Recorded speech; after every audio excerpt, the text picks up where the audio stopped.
One thing I must say that I really, really like about the game, and of course a lot of people are going to see this coming, is definitely the fact that Luigi is the main character of this game. And I really, really love how they incorporated it into this particular game. Now, this isn't the first time Luigi is seen as the main character, because back in the 1990s we had Mario's Missing, which was basically an educational game, and it wasn't really anything special. But I really love how they incorporate him into this particular game and really incorporate a scenario in which he has to rescue Mario. So I really love that about the game. I also really love the idea of it being like a kiddie survival horror kind of game. While it's not like Resident Evil or say Silent Hill, it does have its scares, and if you're a little kid, you might be a little scared because there are a little bit of freaky images in this game.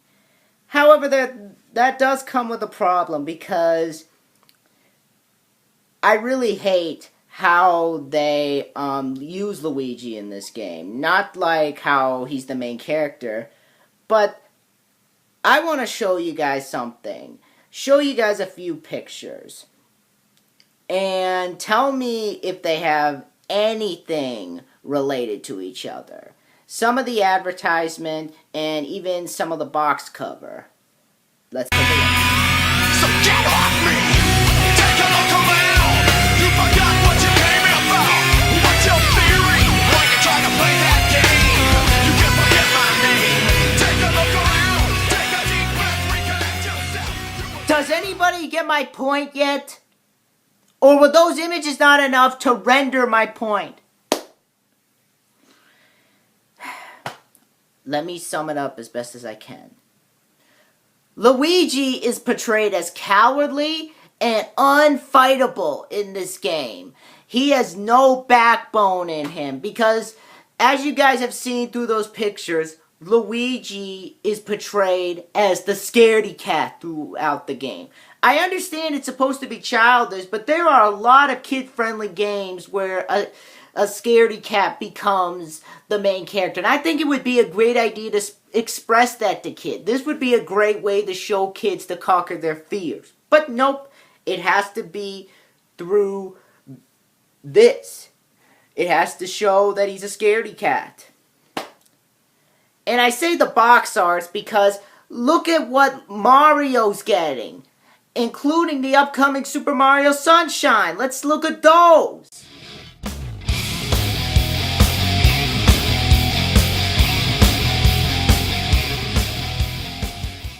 Does anybody get it yet?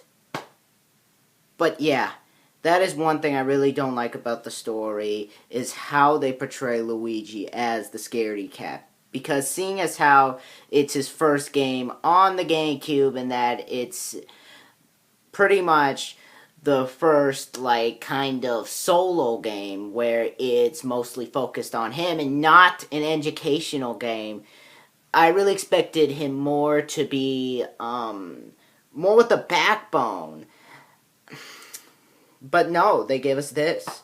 But that doesn't hold back from the game. How is the rest of the game? The graphics for this game are fantastic. This game shows what the GameCube is capable of, and I really love how the mansion is portrayed. I love the fact that it's like this gloomy kind of poltergeist-like mansion that really at times looks kiddie, and believe me, there are some kiddie stuff to be seen at the mansion, but I think Nintendo did a great job incorporating those creepy elements while also giving pretty much, to me, a well-made kind of funhouse-like game. As you can see right there.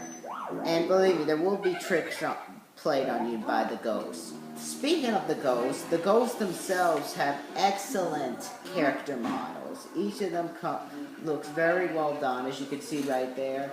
And each comes with their own set of personalities.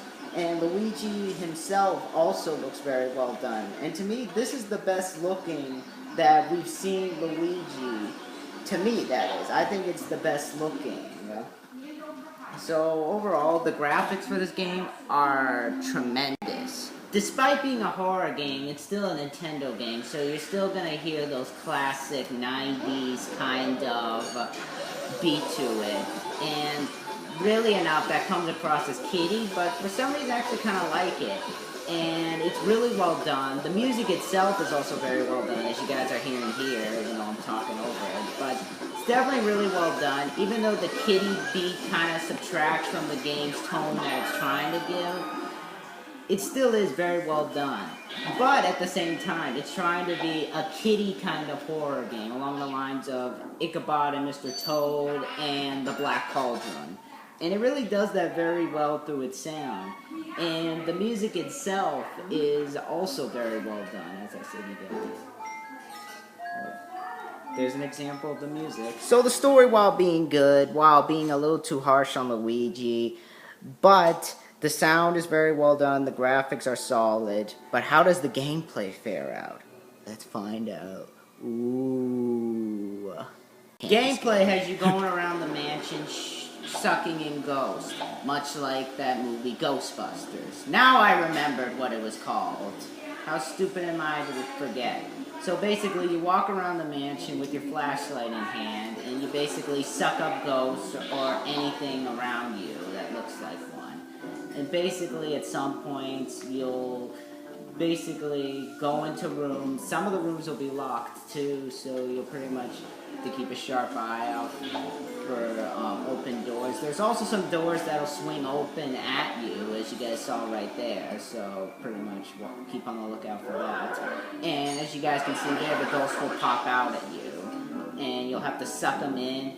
At some points, they'll even try to get away, so it'll be like fishing. You'll have to basically pull them in the opposite direction that they're going. And pretty much, as you guys saw right there, that's what happens when you open the door, like that. So the trick that I used is basically, you can either do that, you can look on this thing, your Game Boy Horror, which helps you pretty much look at your coins and whatnot, and your, I don't know what those are, gems or something, and makes you see what ghost you capture, and it's also to help you keep in contact with Professor Egad. So pretty much that'll come in handy for you. Points in the game where you'll be forced into a boss battle with many different types of ghosts, including this.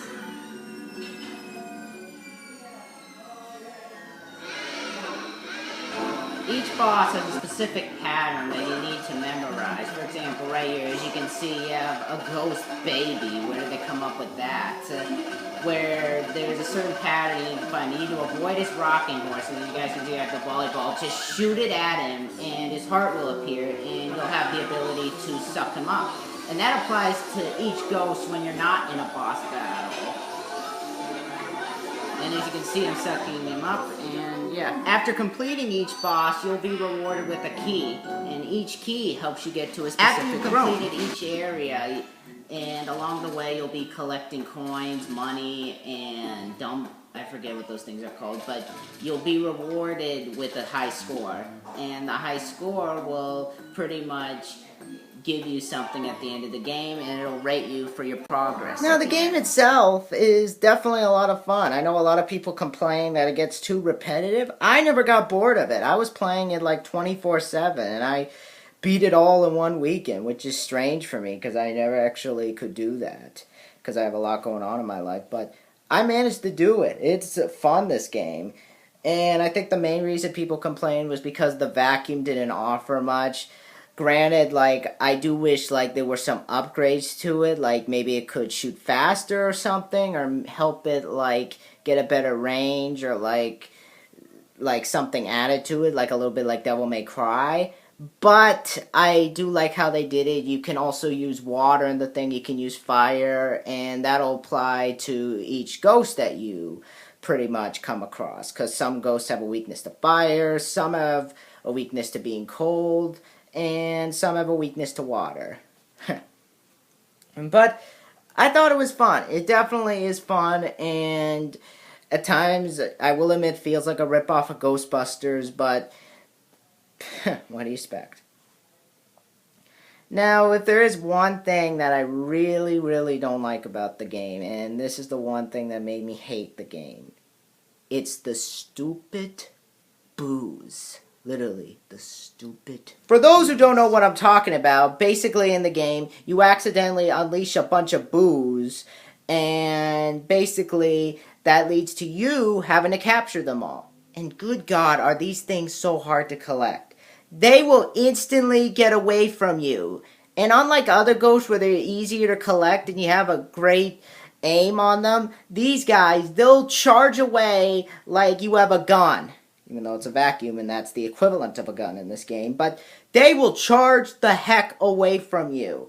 And once they've charged away, you have to go out into another room and find them. And basically, you will be going through like 10 rooms to try and find them, wasting the inevitable. And plus, they're not as easy to catch. Like, you can't just go up and you'll instantly have them on you. And you can't even use the light on them because they're invulnerable to light. Oh my God, I literally had to go through like 10 rooms to find this thing.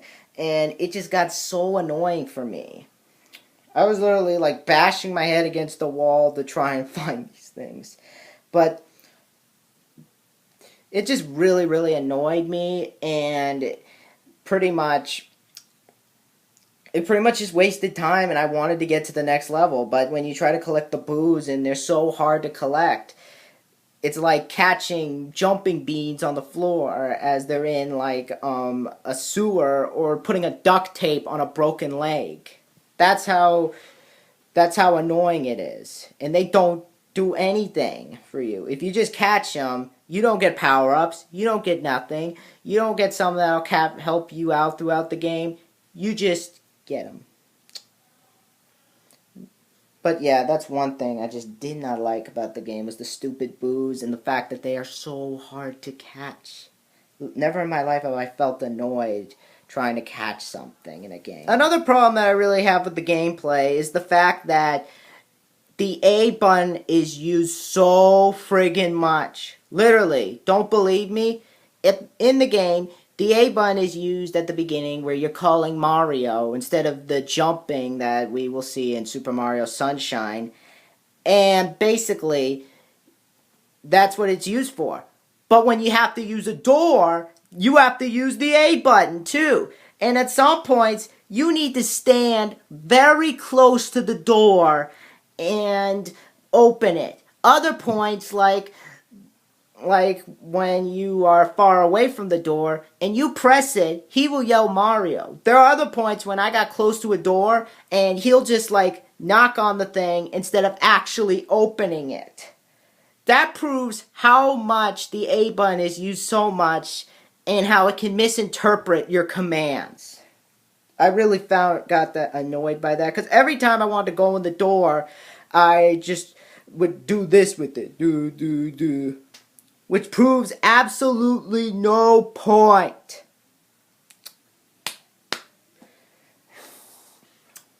But yeah, I just really got annoyed by that. That's another thing that really annoyed me about the game. So we pretty much come to the final question. Is Luigi's Mansion a good game? Yes, I think it's a really, really good game. It's a good launch title for the Nintendo GameCube. It definitely really, really is.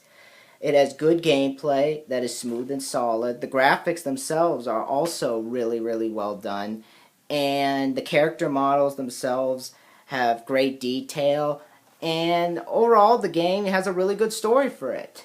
Now, it does have its problems. For example, I don't like how harsh the game is on Luigi. And please change this cover, Nintendo. And also, the A button is used too much.